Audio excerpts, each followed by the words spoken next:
నమస్తే. ఒక చిన్న మంచి మాట. వృద్ధాప్యంలో చాలామంది తమ పిల్లలు తమ గురించి కేర్ తీసుకోవట్లేదని చాలా బాధపడుతూ ఉంటారు. నిజంగానే వాళ్ళు కేర్ తీసుకోవట్లేదు. చాలా బాధ అనిపిస్తుంది. మనం చిన్నప్పటి నుంచి ఎంతో ప్రేమగా పెంచాము, వాళ్ళకి అవసరమైనవన్నీ ఇచ్చాము, కానీ మన గురించి మాత్రం పట్టించుకోవట్లేదని ఎంతో బాధపడుతూ ఉంటారు. ఇక్కడ ఒక చిన్న మాట చెప్పుకుందాము. ఒక చెట్టుని చూడండి, తదేకంగా చూడండి చెట్టుని. ఆ చెట్టు మనతో మాట్లాడుతుంది. ఏమని మాట్లాడుతుంది? నేను మీకు ఉండటానికి షెల్టర్ ఇస్తున్నాను, ఫుడ్ ఇస్తున్నాను, వాటర్ ఇస్తున్నాను, ఇండైరెక్ట్గా జీవనాధారానికి అవసరమైన ఆక్సిజన్ ఇస్తున్నాను.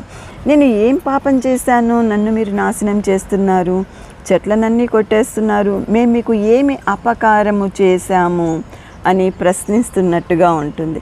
దీని గురించి ఒక క్షణం ఆలోచించండి. Save trees for our future generations.